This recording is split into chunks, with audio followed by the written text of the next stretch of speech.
Welcome everyone. Welcome to another preview. This is MetalCanyon, and we'll be checking out a game called Savage Vessels by K-Pass. K-Pass? K-Pass? Something like that, I hope. Anyway, it is a roguelike top-down pixel graphics game that the developer himself calls the spiritual successor to Teleglitch. Now, if you haven't seen Teleglitch, that's a very, very interesting game. I did sort of a let's play on it, not really finished because it's quite difficult. On my channel, you can check it out, or you can check it out on Steam. But this is now in space, so you're not on your two own feet, but you're in an actual spaceship. Now let's start a new game over here so I can show you what it's all about.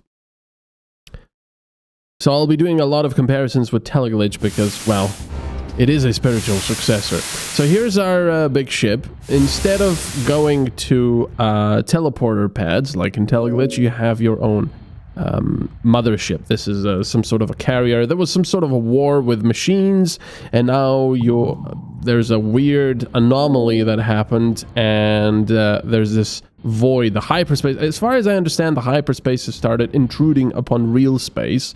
So a bit like in Teleglitch where you've got that void, you can also die instantly if you go into this, and the enemies can die as well. So here's some items, let's pick that up. So just like in Teleglitch, you can press C, and then you can create different things. I'll create a chisel gun because that's pretty much the only thing we can make ammo for. And I'll equip it. There we go. I'll also move it up there. So we've got a weapon now.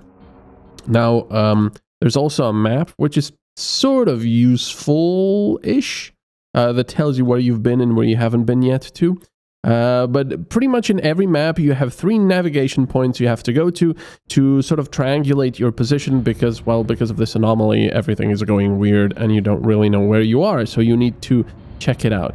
Now there's a pretty interesting thing that happens with... Oh, there's enemies already. One died in there. They are usually fairly good at avoiding the void, but you can bait them into the void. These little guys are a little bit more difficult to bait because they're very agile. There you go. Lovely. Of course, baiting enemies into the void is dangerous because you can get into the void as well. There's quite a few things here. Ow. I've already lost some health. There you go. Have a nice swim. Okay, come here. I'm not gonna bait this one. Yeah. There you go. Bloop. So the idea is, like I said, to go to all 3 navigation points. We're already in 93 health out of 100 now. But also to find various items. Here's one navigation point. Various items with which you can improve your ship and create better weapons and such. And that's pretty much crucial to your survival here. Come on. This guy's not really dangerous. These beginning ones are just tugs that push these things about, but they will try to push you into the void, so we don't like that. But fortunately for us, even though they're tugs, we have a much more powerful engine, so we can just push back and say, sayonara! Ugh. I do like the sound design of this game. If you listen to it... Come on. Do some interesting sounds. It's quite creepy. The ambience is quite creepy. There's no music in the game. And it is quite creepy when you start listening to it. Now, most of the time it'll just be ambience. You won't really get any sounds that will tell you where the enemies are. But you start to understand what sounds which enemies produce, and you will know where they are. Unfortunately, most of them seem to be dormant until you actually come closer or they spot you. At which case, like that one, they will go active and start going at you. Now you can also try to melee them. There we go. Which is kind of funny. This is your melee attack. It's some sort of a ram thing. I found it kind of silly at the beginning, like, you know, a spaceship with some kind of a ram. Especially these little guys are very annoying to try and hit because you don't actually hit from the center, you hit from the side. This guy will take a while to destroy. Well, actually, he's the beginning one, so not that much. But yeah, this ram unfortunately does not do a lot of damage. And as you might have noticed, even now, I did quite a lot of distance between me and the exploding thing. I still took damage. So yeah, melee attacks are very, very risky. They don't use your ammunition, but they are extremely risky in the sense that you need to get really dangerously close to enemies and ow. And yeah, where they can hurt you, and it's very difficult to actually hit the small things. And even if you do destroy them, even the tiny ones can really damage you. This guy, for example, also has a melee attack with like a saw, but look. Okay, he's actually gonna go into the void there. Yeah. So yeah, melee attacking is not really recommended a lot of the time. There is an upgrade you can get that improves that melee attack, makes it longer ranged and faster, which is quite nice. But just like with every usually with roguelites, ouch, there we go, again, I got some splash damage. When you get certain parts that you can use for upgrades, usually you'll have a few different options to upgrade, and you'll have to decide what's better for you. You know, do you want a better thruster to be more agile, which is very nice? Do you want, you know, this? Do you want that? Because while, from my experience, you do seem to find enough items to actually create many upgrades over the course of the game, the game gets progressively harder, and I mean really hard. Even the developer says that it is a difficult game. So you cannot expect... Oh, there's a servo drive. That's really nice, because that now makes our ship a lot more agile, and also makes me almost go into the void myself. So we can check the map again. We haven't been in this area yet, so we'll try to go there. Bumping into things, thankfully, does not do any damage. I'll try to get this guy out of the way just because he's here. Come on.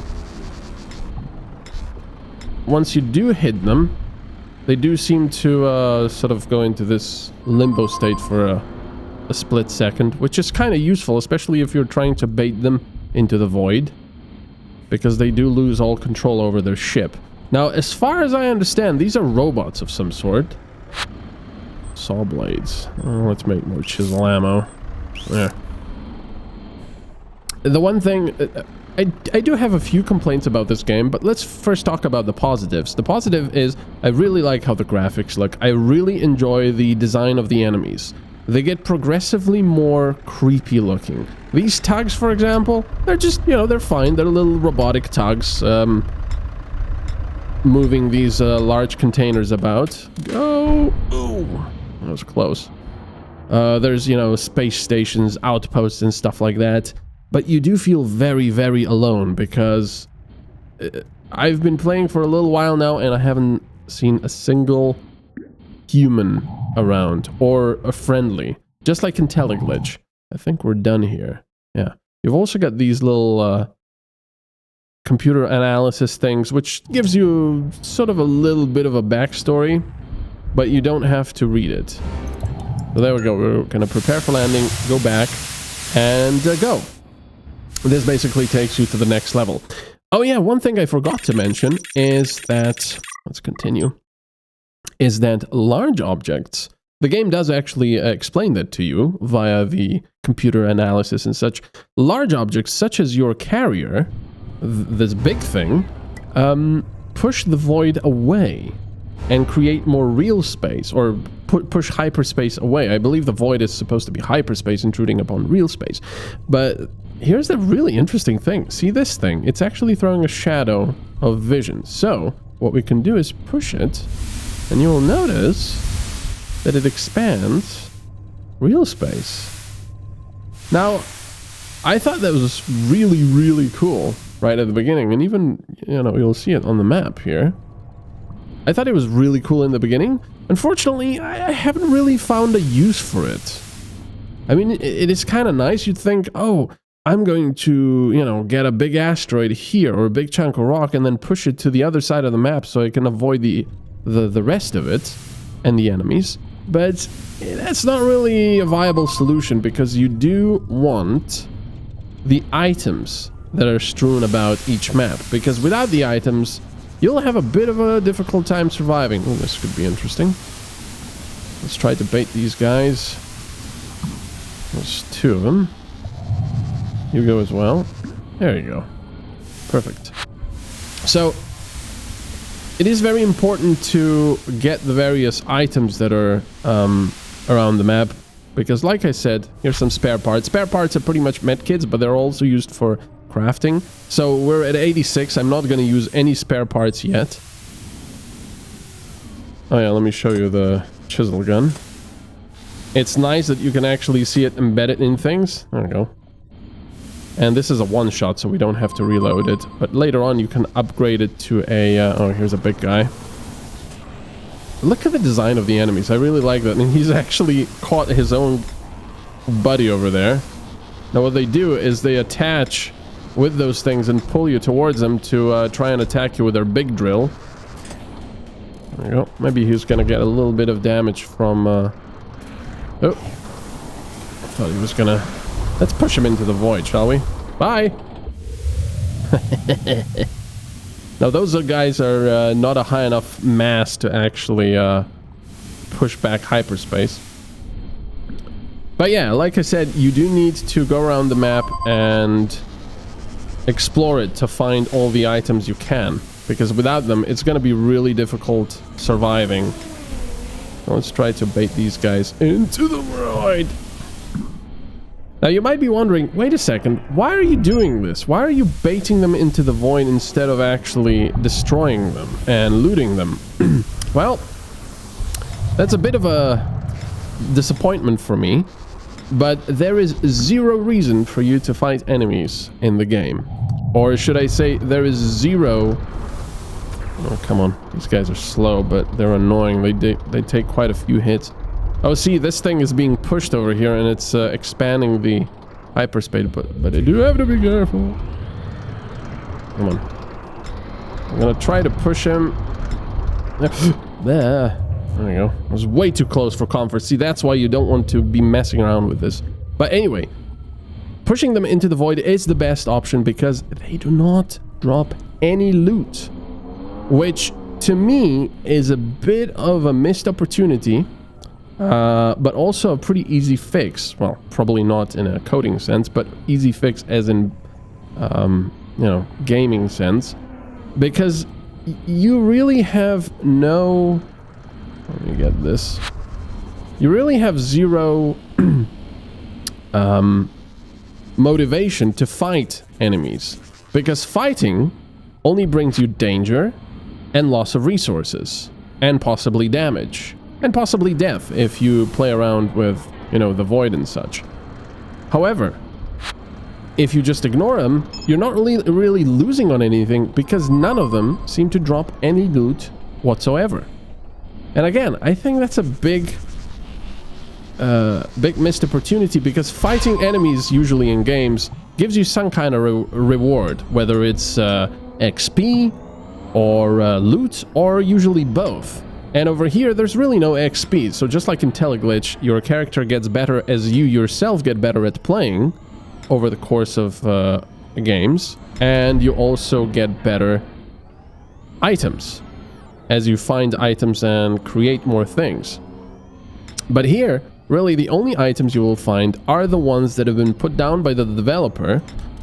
There is supposed to be some random generation to the maps, but I don't know. I think it's a little bit randomized where the loot spawns and such, but it's not randomized enough. I would want the maps to be really fully random. But I believe they're made from chunks, from pre-made chunks, and then put together randomly. But for example, in the very first map, I definitely know what's going on and where. Let's make more chisel ammo. That's it. Okay. Oh yeah, chisel MG. There we go. I don't know why it's called a chisel, but let's equip it. So this one, there we go. There's the ammo. I do like how this is made. How the UI looks like this. You see where you're shooting and where your ammo is, and how much, you know, is left. And then you can also reload manually. That's a pretty nice touch. But like I said, there is zero motivation for actually fighting enemies. So for example, this guy, why would I fight him? He's not going to drop anything. I'm going to lose time. I'm going to lose possibly health. I'm going to lose ammunition if I try to shoot at him with my chisels, which is going to use quite a lot of them. And also all of these guys. They're simply there to waste your time, which, you know, simply there to be an obstacle, which is sort of the definition of enemies in games, but there is no reward for fighting them. That's a big downer. So basically, if there wasn't actual loot to pick up, if there was just nav points, you would be much happier simply flying through everything as fast as possible, going to the nav points, and, you know, getting back to your ship, which you can still do, but like I said, without the items... There's another enemy over here. Sort of ignoring me for some reason. Hey, man. Bit odd. Yeah, so without that motivation, you would be just speeding through each map. And you, like I said, you can still do that. But you need all those items to survive. So we're done here. And that's pretty much the gameplay. But like I said, the enemies do get a lot creepier, a lot more dangerous. In fact, some of the later levels, well, I haven't really gotten that far yet. I've gotten to level, what is it, like 6, I think, ish? Maybe 7? And the enemies get extraordinarily dangerous. So you start to, just like in Teleglitch, you start to realize that you cannot rely just on baiting and melee attacks anymore. You have to actually start using your chisel MG and start making other things quite a lot. Oh, the nav system is jammed. So this is actually a boss fight here. We'll have to find the boss and fight it. Fortunately, this one is quite easy once you learn what it does. I'm just wondering whether to spoil it for you or not. Now that radar thing you see is because I built my seismic scanner down here.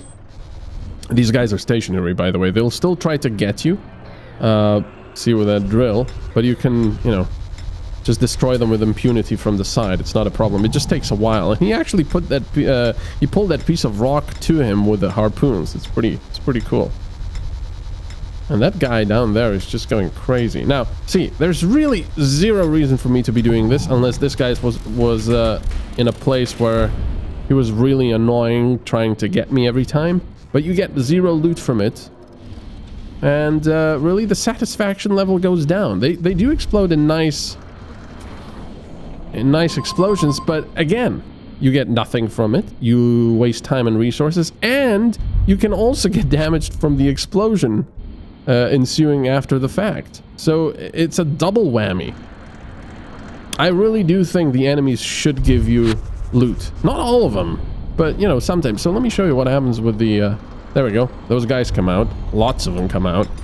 And they're quite annoying because, like I said, they're very difficult to attack. You can bait them, which is dangerous, into the void. But even if you do destroy them, or with a chisel, for example, they explode. And I don't really like wasting my chisels on these guys, because I like having that for later. But see, they're just taking 1 health from me every time they explode. I do really like the design of them. Although it seems that their explosions don't seem to hurt their buddies, which has been annoying. Or maybe they do, but I don't know. Anyway, you have a limited amount of inventory. Oh yeah, these exploding things. Here. Come here. Come here. Where are you? Here. I'll go away from that. Some of the explosions are so powerful in this game that they can actually one-shot you, and that's it. And because this is a roguelike, let's make more chisel ammo, I guess. There's no grenade launcher, shrapnel launcher, plasmide bolt gun. Oh yeah, let me talk about weapons. I'm not a huge fan of the plinking sound effects, but you get used to it. And oh, I'm gonna get out of here because all of this stuff is gonna start exploding. Lots of stuff going on. Oh, jeez. Alright, come here. I'm gonna bait you. There you go. No, no, no. I'm gonna get away from that. Oh, wow. That guy gonna explode as well. And I almost got into the... Oof. That's gonna explode as well. Jeez. So much stuff going on. Oh, that was actually really cool. I never said this game was ugly. Okay, there's gonna be more of those little guys. You can avoid them with the seismic scanner, because you sort of know where they will be. Oh, there's gonna be more here. Almost got hit by the harpoons. There's gonna be more over here. There's... Oh, that guy got me with the harpoons. So now we're gonna be attached for a little bit. Oh my bloody... What the frig? I am so dead. And there's the boss. Hello, boss. Holy moly. That's insane. Oh, jeez. You can see how quickly this can turn into a very, very, very bad situation. Let's do a heavy barrel gun. I've never tried that before. Let's see what it does. Oh, I like it. Yeah, let's talk about weapons. Weapons are quite interesting. Ow, ow. But a lot of the times, especially when you first start playing, you have no idea what they do, because there's no real description. See, the chisel gun says chisel gun with magazine and a higher rate of fire. Okay, that's fair enough. Oh yeah, let me also use some spare parts, because otherwise we're gonna die. So it's you know, that's fine. But for example, okay, grenade launcher. Motor and gear work like catapult. Okay, we can sort of imagine what that is. You know, it's a grenade launcher. Shrapnel launcher. Same as grenade launcher. Okay, but what kind of shrapnel does it does? Plasmoid. Same as a grenade launcher. Okay, but what is it? Is it like a plasma gun? Is it really good against big targets? Is it a really slow projectile? Give me some information. Bolt gun. Mechanically fires bolts. Thanks. I can sort of understand that, but what is it? You know, you really have to do things. Ooh, it's actually getting sort of smaller. Let me get out of here. You really have to figure stuff out yourself. Oh, there's a boss. Ow. Let me try. So this guy's gonna start throwing these bombs, I believe. Now we can do this, or we can do blah, blah, blah, blah. Oh, the explosion actually caused him to explode. That was the easiest I've ever done this, boss. Yeah, nice. Excuse me, I just want to get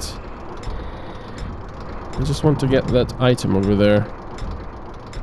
Yeah, so items could definitely use some tips to tell you how fast they fire, what ammo they require, for example, because when you have the chisel MG, see, it doesn't actually show you what it uses. Obviously, it's pretty logical that it uses chisel ammo, but sometimes like saw ammo. Okay, there's a saw blade gun. Grenades will be for the grenade launcher. What is it? Oil ammo. I'm assuming it's for the flamethrower.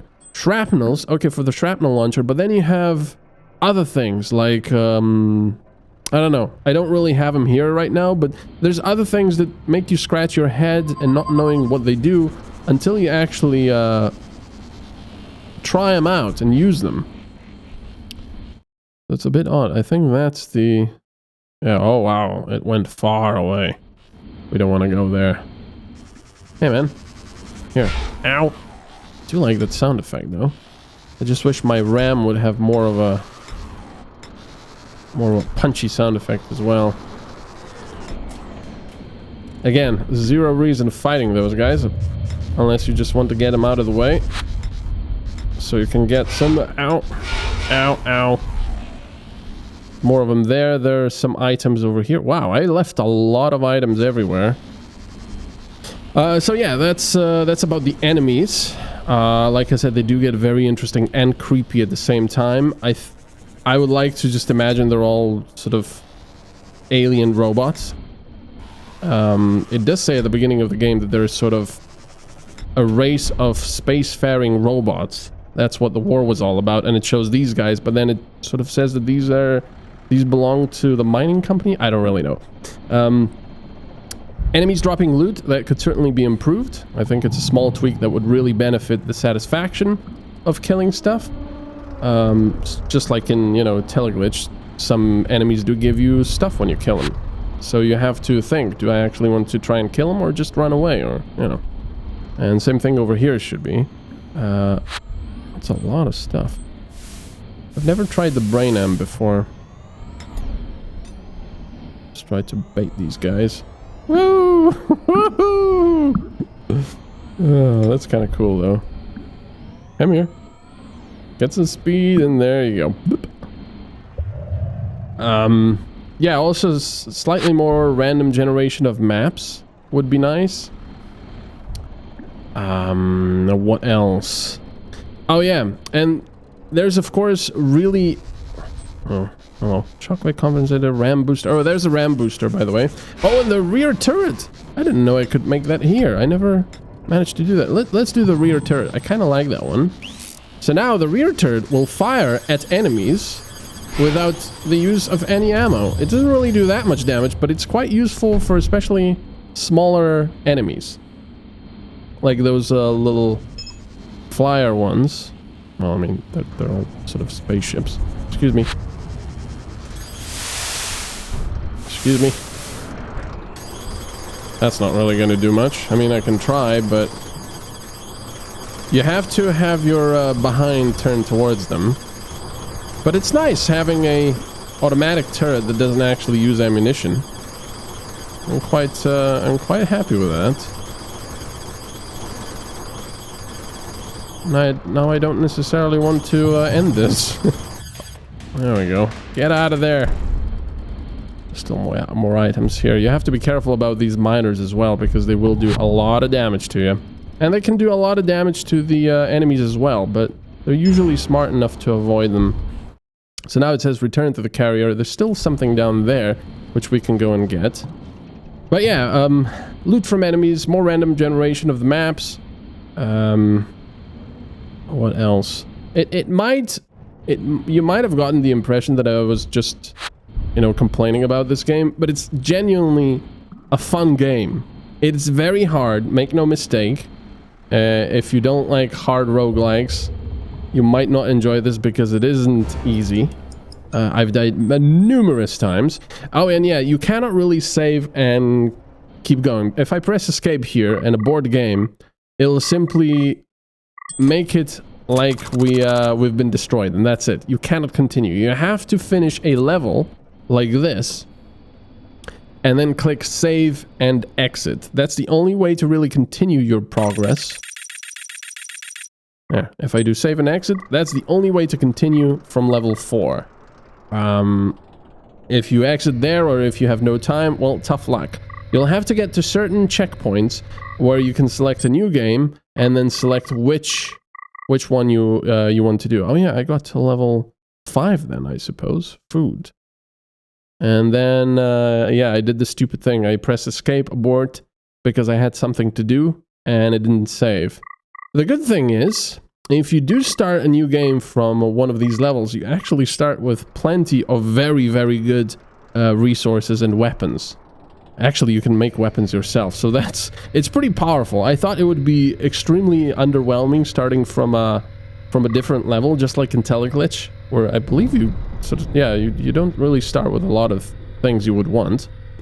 And that guy's going crazy with that drill.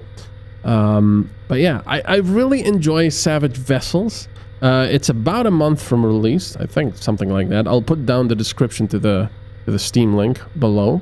I think it can be a lot of fun. They just need to tweak it a little bit. You know, make maybe maps a little more random and give loot to the enemies. And, yeah. That's pretty much it. Thank you very much for watching this little preview of mine. I hope you've enjoyed it. And I will see you next time. Check out my Patreon while you're at it. Bye-bye.